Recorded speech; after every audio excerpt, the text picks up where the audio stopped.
Pemirsa, kebijakan pemerintah Provinsi Bali yang menutup akses sistem online single submission atau OSS bagi penanam modal asing PMA pada 18 sektor usaha kategori risiko rendah dan menengah rendah mendapat dukungan dari kalangan pengusaha. Langkah tersebut dinilai menjadi upaya penting untuk melindungi pelaku usaha mikro, kecil dan menengah UMKM lokal dari persaingan yang tidak sehat.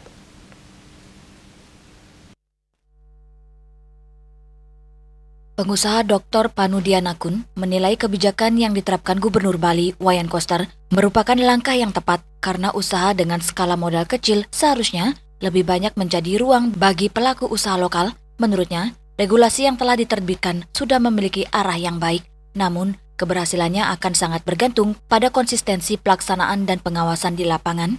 Pihaknya juga menyoroti persoalan investasi asing yang telah berlangsung sejak lama di Bali. Menurutnya, praktik modal asing terselubung yang dahulu menjadi perhatian, kini berkembang dalam bentuk praktik nomine sehingga pemerintah perlu memastikan celah tersebut benar-benar dapat ditutup melalui implementasi kebijakan yang tegas. Selain mendukung kebijakan tersebut, ia juga meminta pemerintah memberikan kejelasan mengenai penanganan terhadap usaha yang sudah terlanjur beroperasi namun terbukti melanggar ketentuan. Menurut saya itu bagus sekali, karena ini kan biar melindungi lokal. Karena apa? Kalau modal yang kecil-kecil kan sebenarnya kan tidak perlu orang asing. Tapi nanti bisa nggak melaksanakan aturan itu? Ada nggak celah-celahnya? Dulu kan masalah ini kan istilahnya zaman 81 aku masuk Bali itu ini namanya modal asing terselubung. Nah, sekarang itu yang kebanyakan nomine. Nah, itu masih bisa nggak nomine? Nah, ini bagus sekali. Aturan udah dibikin, cuma nanti tinggal pelaksanaan di lapangan, kan begitu.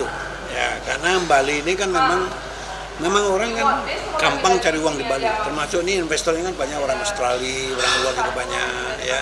Dibandingkan di negara dia untuk investment yang kini-kini itu di Bali itu menggiurkan gitu. Saya setuju sekali yang dibatasi tadi. Ya, mudah-mudahan di lapangan nanti memang betul-betul dikerjakan. Kan begitu sebetulnya, itu aja. Saya setuju, salut dengan Pak Gubernur, mudah-mudahan aturan ini bisa berjalan bagus. Dan yang sudah terlanjur ya bagaimana caranya. Ini yang udah terlanjur itu mau diapain? Misalnya ada WNA atau PMA yang di situ udah melanggar aturan, gimana itu? Mau diapain? Apakah mau dibekukan? Apakah mau diputihkan? Kan begitu.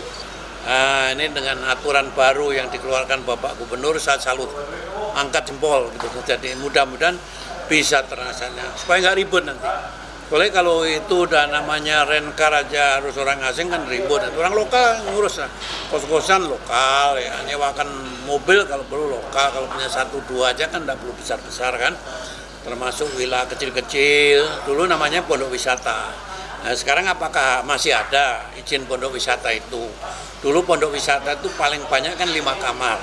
Itu dibangun di daerah yang bukan destinasi pariwisata. Dulu namanya pondok wisata. Karena daerah sawah atau daerah mana, perumahan. Nah, sekarang ini kita nggak tahu. Karena ini berubah-ubah aturan itu.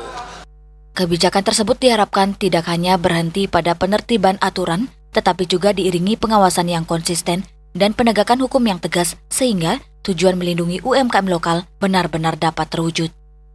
Yana, Bali TV.